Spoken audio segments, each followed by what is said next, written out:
அன்பார்ந்த நேயர்களே, யார் இவர் நிகழ்ச்சிக்கு உங்களை வரவேற்பதில் மிக்க மகிழ்ச்சி அடைகிறேன்.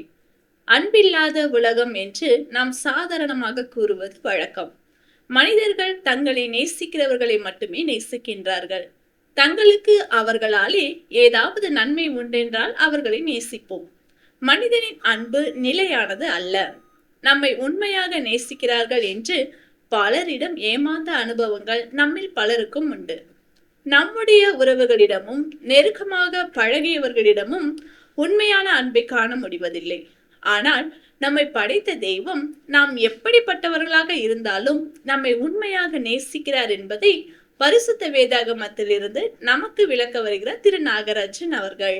எங்களை கேட்கிற அருமையானவர்களே, மறுபடியும் ஒரு முறை யார் இவர் என்கிற இந்த நிகழ்ச்சியின் மூலமாக உங்களோட தொடர்பு கொள்வதற்கும் தேவன் யார் என்பதை அழியாத மாறாத வேத வசனத்திலிருந்து உங்களுக்கு அந்த மாதிரியாக எடுத்து காண்பிக்கக்கூடிய ஒரு நல் வாய்ப்பை தேவன் கொடுத்திருக்கிறார்.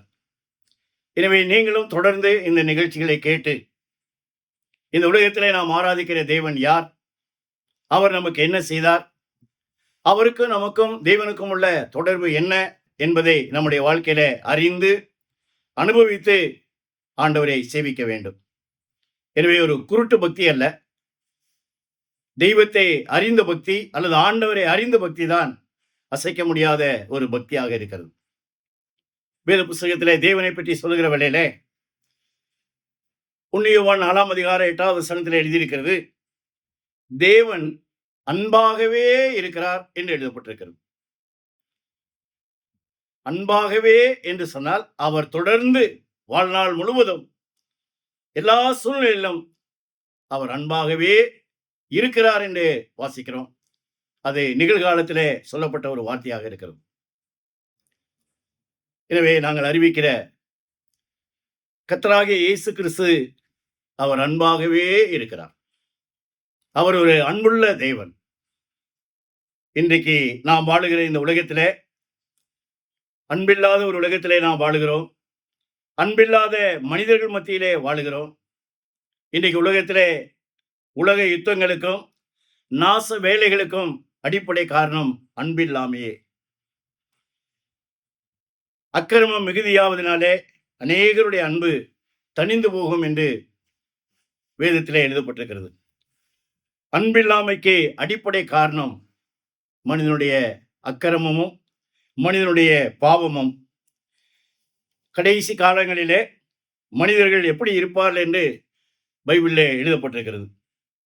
அதில் அநேக காரியங்கள் சொல்லியிருக்கிறது. அதில் ஒன்று என்னவென்று கேட்டால், மனிதனிடத்திலே சுபாவ அன்பு இருக்காது என்று எழுதப்பட்டிருக்கிறது. இன்றைக்கு அதை நாம் உலகத்திலே பார்க்கிறோம். இன்றைக்கு ஒரே குடும்பத்திலே உள்ளவர்களிடத்திலே அன்பு இல்லை. அந்த மாதிரியாக நாம் நியூஸ் பேப்பர்லையும் டிவியிலையும் பார்க்கிற வேளையிலே மனைவியை கொன்ற கணவன், புருஷனை கொன்ற மனைவி, பெற்றோரை கொன்ற பிள்ளைகள், மகனை கொன்ற தாய் தகப்பன் என்றெல்லாம் நாம் அனுதினமும் பார்க்கிறோம். இன்றைக்கு அன்பில்லாமையினாலே குடும்பத்திலே உலகத்திலே எவ்வளவு அழிவு, எவ்வளவு வேதனை. ஆனால் இப்படிப்பட்ட இந்த உலகத்திலே நம்மை நேசிக்கக்கூடிய, நம்மிடத்திலே அன்பு கூறக்கூடிய ஒரு மகிமையின் தெய்வம்தான் கர்த்தராகிய இயேசு கிறிஸ்து. மனிதர்கள் நேசித்தால் நேசிப்பார்கள், பகைத்தால் அவர்கள் பகைப்பார்கள், விரோதித்தால் அவர்களும் விரோதிப்பார்கள். ஆனால் கர்த்தராகிய இயேசு கிறிஸ்து, நீங்கள் அவரை நேசித்தாலும் நேசிக்காவிட்டாலும், அவருக்கு எதிரடையாக நீங்கள் பேசினாலும், நீங்கள் அவரை விரோதித்தாலும், அவருக்கு எதிரடையாக என்ன காரியங்கள் செய்தாலும் அவருடைய அன்பு மாறாதது. அவர் கடைசி வரைக்கும் உங்களை நேசிக்கக்கூடியவராகத்தான் அவர் இருக்கிறார். எனவே கர்த்தராகிய இயேசு கிறிஸ்துவினுடைய அன்பிலே யாதொரு மாறுதலும் யாதொரு வேற்றுமையினுடைய நிழலும் கிடையாது. அவருடைய அன்பு கூடுவதும் இல்லை, அது குறைவதும் இல்லை. அதே போல அவருடைய அன்பு மாறுவதும் இல்லை, மறைவதும் இல்லை. எனவே நாங்கள் அறிவிக்கிற வேத புஸ்தகம் சொல்லுகிற ஆண்டவராகிய இயேசு கிறிஸ்து அவர் அன்புள்ள தெய்வம். நீங்கள் ஆராதிக்கிற, நீங்கள் வழிபாடு செய்கிற தேவன் அன்புள்ளவர் தானா? நீங்கள் அன்புள்ளவர்களாக இருக்கிறீர்களா? பைபிள் எழுதியிருக்கிறது, தேவன் உலகத்திலே அன்பு கூர்ந்தார் என்று எழுதியிருக்கிறது. உலகத்திலே என்று சொன்னால் உலகத்தில் இருக்கிற மனுமக்களை காண்பிக்கக்கூடியதாக இருக்கிறது. சர்வ பூமியிலும் இருக்கிற, உலகத்திலே எல்லா எல்கையிலும் வாழுகிற எல்லா மனிதர்களையும் தேவன் நேசிக்கிறார். இன்றைக்கு மனிதர்கள் எப்படி இருக்கிறார்கள்? நீதிமான் ஒருவனாகிலும் இல்லை, நன்மை செய்கிறவன் ஒருவனாகிலும் இல்லை, எல்லாரும் வழிதப்பி ஏகமாய் கெட்டு போனார்கள் என்று எழுதியிருக்கிறது. நேசிப்பதற்கு சிறிதும் தகுதியில்லாத மனிதனை தேவன் நேசிக்கிறார். உலகத்தில் அந்த மாதிரியாக ஒரு நிற வித்தியாசம் இல்லாமல், மொழி வித்தியாசம் இல்லாமல், நாடு வித்தியாசம் இல்லாமல், இன வித்தியாசம் இல்லாமல், நல்லவர் கெட்டவர், உயர்ந்தோர் தாழ்ந்தோர், படித்தோர் படிக்காதவர், பட்டணத்து வாசி கிராமத்து வாசி என்கிறதான எந்த ஒரு பாகுபாடு இல்லாதபடிக்கு, பக்தி உள்ளவர்களாக இருந்தாலும் பக்தி இல்லாதவர்களாக இருந்தாலும், கடவுள் நம்பிக்கை இல்லாதவர்களாக இருந்தாலும், எவ்வளவு கொடூரமான பாவியாக இருந்தாலும் ஆண்டவர் நேசிக்கிறார். அதான் இயேசு கிறிஸ்துவனுடைய அன்பு. எனவே ஒருவேளை இன்றைக்கு குடும்பம் அல்லது சமுதாயம் உங்களுடைய பாவ வாழ்க்கையை பார்த்து உங்களை வெறுக்கலாம், உங்களை பகைக்கலாம், உங்களை அந்த மாதிரியாக விரோதிக்கலாம். ஆனால் உங்களை நேசிக்கிற, உங்களிடத்தில் அன்பு கூறுகிற ஒரு நல்ல தேவன் தான் ஆண்டவராகிய இயேசு கிறிஸ்து. கர்த்தராகிய இயேசு கிறிஸ்து பாவத்தை வெறுக்கிறார், ஆனால் பாவியை நேசிக்கிறார். உலகம், நம்முடைய குடும்பம், நம்முடைய பாவ அல்லது துன்மார்க்கமான வாழ்க்கையை பார்த்து இவன் இருக்கிறதை காட்டிலும் இவன் செத்தால் நல்லது என்றுதான் அவர்கள் எண்ணுவார்கள். அதே போல சில வேளையிலே நம்முடைய குற்ற மனசாட்சி என்ன செய்யும் என்று கேட்டால், நாம் வாழ்வதை விட சாவது நல்லது என்று சொல்லி அந்த மாதிரியாக தற்கொலைக்கு முயற்சி செய்வார்கள். ஆனால் பைபிளிலே தேவனை பற்றி எழுதியிருக்கிறது. எசேக்கியேலுடைய புஸ்தகம் 18வது அதிகாரம் அது 23வது வசனத்திலே விதமாக எழுதியிருக்கிறது, துன்மார்க்கன் சாகிறது எனக்கு எவ்வளவேனும் பிரியமோ, அவன் தன் வழிகளை விட்டு திரும்பி பிழைப்பதல்லவோ எனக்கு பிரியம் என்று கர்த்தராகிய ஆண்டவர் சொல்லுகிறார். அன்புள்ள கர்த்தராகிய தேவன் சொல்லுகிறார், ஒரு துன்மார்க்கமான மனிதன் கூட அவன் சாகிறது எனக்கு எவ்வளவேன்னு எல்முனை அளவு கூட, ஒரு பாவி, ஒரு துன்மார்க்கன், ஒரு கொடூரன், ஒரு தீவிரவாதி கூட சாகிறது தெய்வத்துக்கு பிரியம் கிடையாது. அவர் நேசிக்கிறார். அவர்கள் மனம் திரும்பி பிழைக்க வேண்டும் என்றுதான் அவருடைய விருப்பம். அதே அதிகாரம் 32வது வசனத்தில் எழுதியிருக்கிறது, மனம் திரும்புங்கள் அப்பொழுது பிழைப்பீர்கள், சாகிறவனுடைய சாவை நான் விரும்புகிறதில்லை என்று கர்த்தராகிய ஆண்டவர் சொல்லுகிறார். நீங்கள் கூட நினைக்கலாம், நான் இனிமே உலகத்தில் வாழ்ந்து என்ன பிரயோஜனம், நான் சாகலான்னு நீங்களும் கூட நினைக்கலாம். ஆனால் கர்த்தராகிய ஆண்டவர், அன்புள்ள தெய்வம், நம்மை நேசிக்கிறார். நம்முடைய துன்மார்க்க வாழ்க்கையை பார்த்து நம்முடைய சாவை அவர் அந்த மாதிரியாக விரும்புகிறது இல்லை. எனவே நாம் நல்லவர்களாக இருப்பதனாலே ஆண்டவர் நம்மை நேசிக்கவில்லை, தேவன் நல்லவராக இருப்பதனாலே அவர் என்ன செய்கிறார் என்று கேட்டால் நம்மை நேசிக்கிறார். அருமையானவர்களே, சமுதாயம் இருக்கலாம், குடும்பம் உங்களை அந்த மாதிரியாக ஒதுக்கலாம், உலகத்தில் அநேகர் உங்களுடைய வாழ்க்கையை பார்த்து நிராகரிக்கலாம். ஆனால் உங்களை நேசிக்கிற, உங்களிடத்தில் அன்பு கூறுகிற ஒரு மகிமையான தெய்வம் ஆண்டவராகிய இயேசு கிறிஸ்து என்பதை உங்களுடைய வாழ்க்கையை அறிந்து கொள்ளுங்கள். இந்த தேவனுடைய அன்பு அது நிரூபிக்கப்பட்டது. தேவன் மனிதனை நேசித்தார் என்பதற்கு அடையாளம் தான் கல்வாரி சிலுவை மரணம்.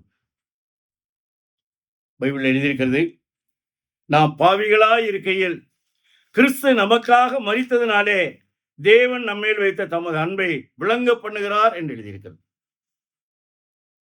தேவன் மனிதனை நேசிக்கிறார், கர்த்தராகிய இயேசு கிறிஸ்து மனிதனை நேசிக்கிறார் என்கிற அந்த தெய்வீக நேசத்தை அவர் சிலுவையிலே நிரூபித்து காண்பித்தார். அவர் பாவம் செய்யவில்லை. நாம் செய்த பாவத்திற்காக நாம் அடைய வேண்டிய அந்த பாவத்தினுடைய தண்டனையை, நாம் அடைய வேண்டியதான அந்த பாவத்தினுடைய சாபத்தை அவர் ஏற்றுக்கொண்டார். பாவிகளால் செய்யப்பட்ட பலவிதமான விபரீதங்களை அவர் சகித்தார்.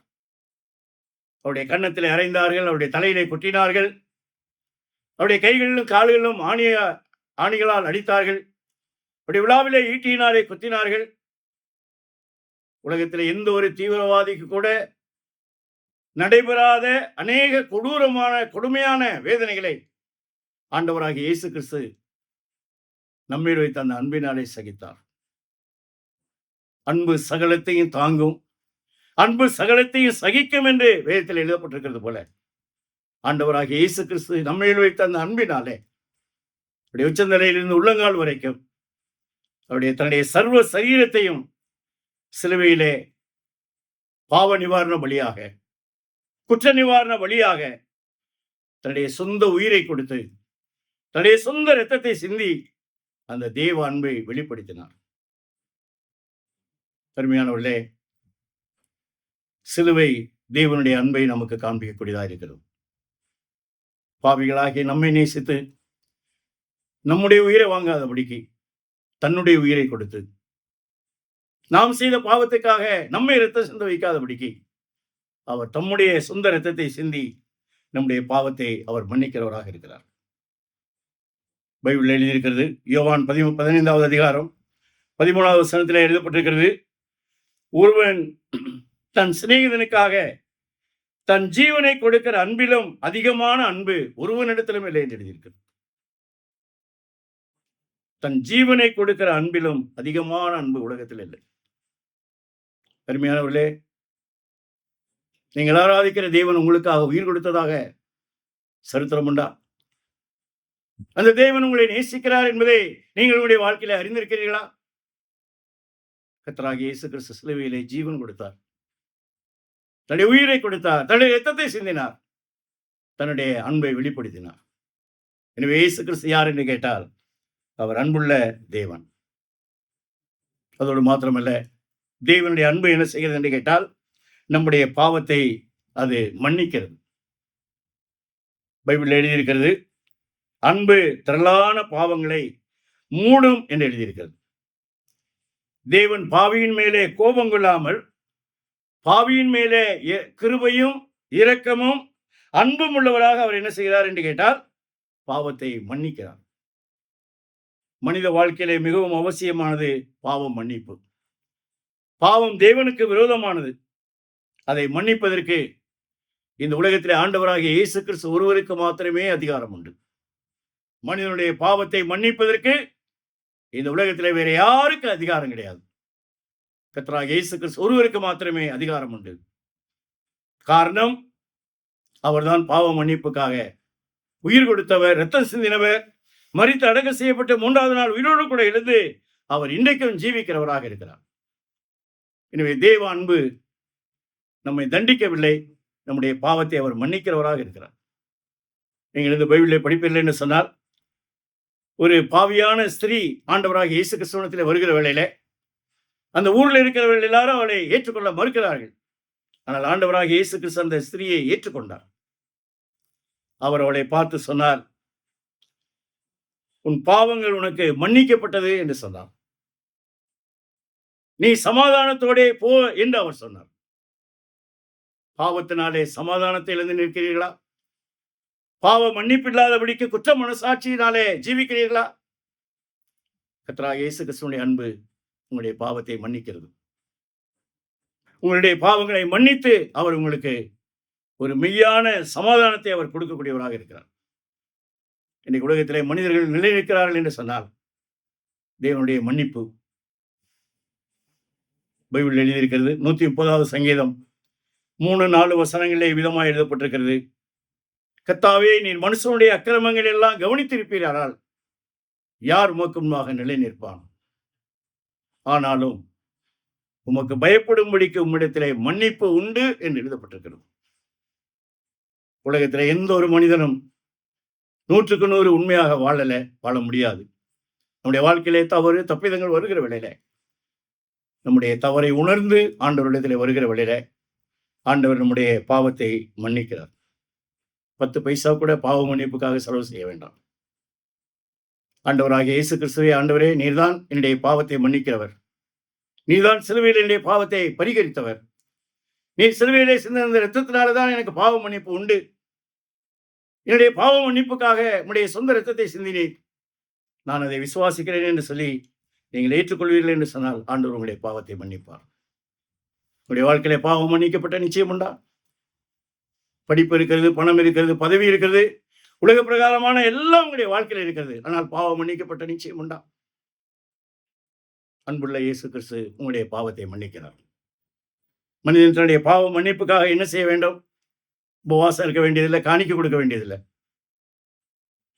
பைபிள் எழுதியிருக்கிறது, அந்த 1 யோவான் 1ஆம் அதிகாரம் 9ஆம் வசனத்திலே, நம்முடைய பாவங்களை நாம் அறிக்கையிட்டால் பாவங்களை நமக்கு மன்னித்து எல்லா அநியாயத்தை நீக்கி நம்மை சுத்திகரிப்பதற்கு தேவன் உண்மையுள்ளவராக இருக்கிறார், நீதி உள்ளவராக இருக்கிறார் என்று வேதத்தில் எழுதியிருக்கிறது. நீங்கள் உண்மையாகவே அறிக்கை என்று சொல்கிற வேளையில தேவனுக்கு நீங்க என்ன பாவம் செஞ்சிருக்கீங்க, நீங்க எப்படிப்பட்டவர்கள் என்று தெரியும். ஆனால் நீங்கள் உங்களுடைய பாவத்தை ஒத்துக்கொண்டு, ஆண்டவரே, நான் ஒரு பாவி, அரசாங்கத்தை மறைத்து, குடும்பத்தை மறைத்து, மற்றவர்களை மறைத்து நான் அந்த மாதிரியாக தவறு செய்திருக்கிறேன், பாவம் செய்திருக்கிறேன் என்று சொல்லி நம்முடைய பாவத்தை ஒத்துக்கொள்ளுகிற வேளையில தான் தேவன் நம்முடைய பாவத்தை மன்னிக்கிறவராக இருக்கிறார். பைபிள் எழுதியிருக்கிறது, நீதிமொழிகள் 28:13 தன் பாவங்களை மறைக்கிறவன் வாழ்வடைய மாட்டான், அவைகளை அறிக்கை செய்து விட்டு விடுகிறவனே இரக்கம் வருவான் என்று எழுதியிருக்கிறது. வாழ்வடைவதற்கு வழி தேவனிடத்திலே பாவத்தை ஒத்துக்கொள்ள வேண்டும், அவைகளை அறிக்கை செய்ய வேண்டும். தேவன் இரக்கமுள்ளவராக, அன்புள்ளவராக, கிருபையுள்ளவராக நம்முடைய பாவத்தை மன்னிக்கக்கூடியவராக இருக்கிறார். 32வது சங்கீதம் 5வது வசனம், நான் என் அக்கிரமத்தை மறைக்காமல் என் பாவத்தை உமக்கு அறிவித்தேன், என் மீறுதல்களை கர்த்தருக்கு அறிக்கையிடுவேன் என்றேன், தேவரீர் என் பாவத்தின் தோஷத்தை மன்னித்தீர் என்று எழுதியிருக்கிறது. அருமையானவர்களே, பாவ மன்னிப்பு, பாவ விமோசனம், பாவ விடுதலை, பாவ நிவர்த்தி, பாவ தோஷம் நீங்குவதற்கு எங்கேயும் போக வேண்டாம், எதையும் செய்ய வேண்டாம். கர்த்தராகிய இயேசு கிறிஸ்துவிடத்திலே உங்களுடைய அக்கிரமத்தையும் உங்களுடைய பாவத்தையும் உங்களுடைய மீறுதலையும் ஒத்துக்கொண்டு அவருடைய சன்னிதானத்திலே வருகிற வேளையில உங்களுடைய வாழ்க்கையில் இருக்கிற எல்லா பாவ தோஷத்தையும் நீக்கி உங்களை ஆசீர்வதிப்பார். இது இலவசம். தேவன் கொடுக்கிற ஆசீர்வாதங்கள் எல்லாம் அது முற்றிலுமாக இலவசமானது. எனவே இந்த தேவனுடைய அன்பை ஆவியானவர் மூலமாக நீங்கள் அனுபவிக்கலாம். நீங்கள் இயேசு கிறிஸ்துவை விசுவாசித்து ஏற்றுக்கொள்கிற வேளையில உங்களுடைய உள்ளத்திலே தேவனுடைய ஆவியானவர் வந்து அவர் வாசம் பண்ணுவார். பைபிள் எழுதியிருக்கிறது, ரோமர் 5வது அதிகாரம் 5வது வசனத்திலே, பரிசுத்த ஆவியானவர் மூலமாக தேவ அன்பு நம்முடைய இருதயங்களிலே ஊற்றப்பட்டு இருக்கிறது. ஆண்டவராகிய இயேசு கிறிஸ்துவை விசுவாசித்து ஏற்றுக்கொண்ட தேவ மக்களாகிய நாங்கள் ஆவியானவர் மூலமாக இன்றைக்கு அந்த அன்பை அனுபவிக்கிறோம். அவருடைய அன்புக்காக நாங்கள் ஜீவிக்கிறோம், அவருடைய அன்புக்காக ஊழியம் செய்கிறோம், கிறிஸ்துவனுடைய அன்புக்காக நாங்கள் வாழுகிறோம். எனவே இந்த அன்பை நீங்களும் உங்களுடைய வாழ்க்கையில அனுபவிக்க தேவன் உங்களுக்கு ஒரு நல்ல வாய்ப்பு கொடுக்கிறார். அதோடு மாத்திரமல்ல, தேவனுடைய அன்பு அது மாறாத அன்பு. மனிதனுடைய அன்பு மாறும், மனைவியினுடைய அன்பு மாறும், கணவனுடைய அன்பு மாறும், உலகத்தில் இருக்கிற எல்லாருடைய அன்பு மாறும். ஆனால் மாறாத அன்பு, நித்தியமான அன்பு, நிரந்தரமான அன்பு, அது கர்த்தராகிய இயேசு கிறிஸ்துவினுடைய அன்புதான். அநாதி சிநேகத்தினாலே நான் உன்னை சிநேகித்தேன், காருண்யத்தினாலே உன்னை இழுத்துக் கொண்டேன் என்று அவர் சொல்லுகிறார். எனவே நம்முடைய பாவத்தினாலே தேவ அன்பு குறைந்தோ அல்லது மாறியோ அது போக முடியாது. பைபிள் எழுதியிருக்கிறது, யோவான் 13ஆம் அதிகாரம் 1வது வசனத்திலே, அவர் இவ்வுலகத்திலே இருந்த தம்முடையவரிடத்தில் அன்பு வைத்தபடியே முடிவு பரியந்தம் அவரிடத்திலே அன்பு வைத்தார் என்று எழுதியிருக்கிறது. அவருடைய 12 சீசரிலே யூதாஸ் என்பவன் காட்டி கொடுப்பான், அது ஆண்டவருக்கு தெரியும். பேதுருங்கிறதான ஒரு சீடன் அவரை மறுதலிப்பார் என்பது தெரியும். ஆனால் ஆண்டவர் கடைசி வரைக்கும் இவர் 2 பேரிடத்திலே அன்பற்ற வார்த்தை பேசினதாக பைபிள்ல இல்லை. அருமையானவர்களே, மாறாத அன்பு, நித்தியமான அன்பு கூறுகிற ஒரு தேவன் தான் ஆண்டவராகிய இயேசு கிறிஸ்து. அறிவு கெட்டாத அன்பு, ஆச்சரியமான அன்பு, ஒப்பற்ற அன்பு, அளவிட முடியாத அன்பு. இந்த அன்பு உங்களுக்கு வேண்டாமா? இந்த ஆண்டவராகிய இயேசு கிறிஸ்து எனக்கு வேண்டாம் என்று நீங்கள் நிராகரிப்பதற்கு ஏதாவது காரணம் இருக்கிறதா? அவர் உங்களை நேசிக்கிறார். நீங்கள் அவரை விரோதித்தாலும் அவர் உங்களை நேசிக்கக்கூடியவராக இருக்கிறார். எனவே இந்த அன்புள்ள கர்த்தராகிய இயேசு கிறிஸ்துவை நீங்கள் விசுவாசித்து ஏற்றுக்கொண்டு இந்த அன்பை நீங்கள் அனுபவிக்க வேண்டும். நீங்கள் இயேசுவின் அன்பையும் பாவ மன்னிப்பையும் நித்திய ஜீவனையும் பெற்றுக்கொள்ள வேண்டுமானால் அவரே உங்கள் பாவத்திற்காக தேவன் அருளிய பலி என உணர்ந்து விசுவாசத்துடன் அவரை உங்கள் வாழ்க்கையில் ஏற்றுக்கொள்ளுங்கள். இது உங்கள் இருதயத்தின் வாஞ்சியை வெளிப்படுத்துமானால் இந்த விசுவாச ஜெபத்தை இப்பொழுதே ஜெபியுங்கள். அப்பொழுது அவர் உங்கள் வாழ்க்கையில் வருவார். இது ஒரு ஜெபத்தின் மாதிரி. முதலில் நான் சொல்லுகிறேன். ஆண்டவராகிய இயேசுவே, நீர் எனக்கு தேவை. என் பாவத்திற்காக நீ சிலுவையில் மரித்ததுக்கு நன்றி. என் வாழ்க்கையின் கதவை நான் திறந்து உம்மை என் இரட்சகராகவும் ஆண்டவராகவும் ஏற்றுக்கொள்கிறேன். என் வாழ்க்கையை நீர் ஆட்கொண்டு நான் எப்படிப்பட்டவனாக இருக்க நீர் விரும்புகிறீரோ அப்படியாக என்னை மாற்றும். ஆமேன். இந்த ஜெபம் உங்கள் உள்ளத்தின் விருப்பத்தை வெளிப்படுத்துமானால் இப்பொழுதே நீங்கள் இருக்கும் இடத்தில் இந்த ஜெபத்தை ஜெபியுங்கள்.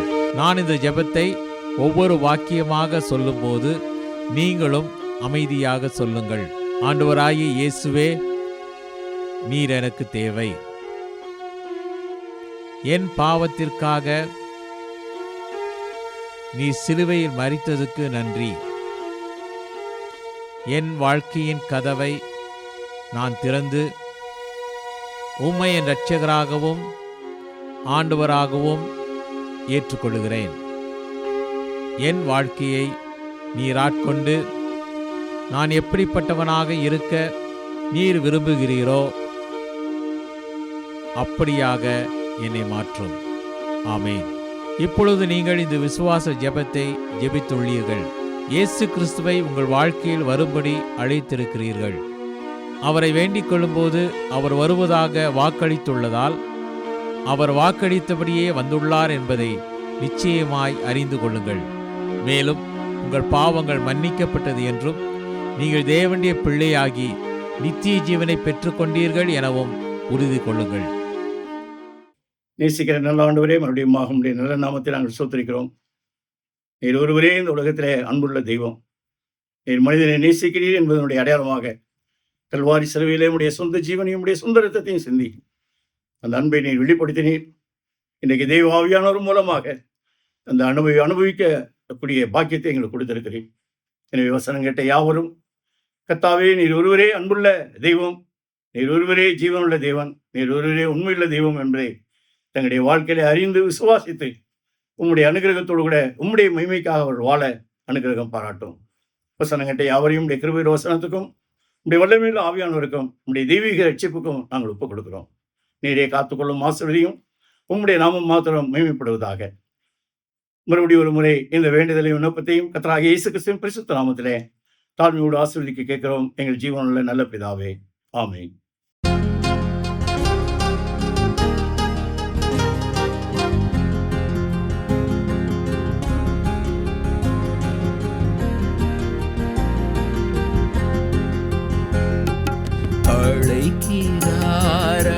அழைக்கிறார் அன்பாய் இன்றே உன்னை, கல்லும் கரையும் கல்வாரி அண்டை கர்த்தர் அழைக்கிறார். அழைக்கிறார் அன்பாய் இன்றே உன்னை, கல்லும் கரையும் கல்வாரி அண்டை கர்த்தர் அழைக்கிறார்.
யார் அன்பாய் இன்றே உன்னை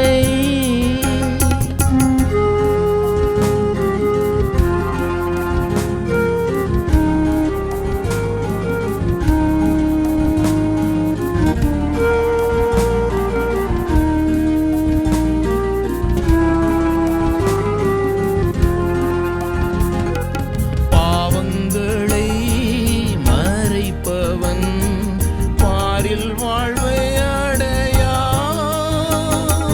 சன்மார்க்கன் துன்மார்க்கன் இருவரும் சங்காரம் அடைவார் அழைக்கிறார் அன்பாய் இன்றே உன்னை கல்லும் கரையும் கல்வாரி அண்டை கர்த்தர் அழைக்கிறார் கல்லும் கரையும் கல்வாரி அண்டை கர்த்தர் அழைக்கிறார் கர்த்தர் அழைக்கிறார் கர்த்தர் அழைக்கிறார்.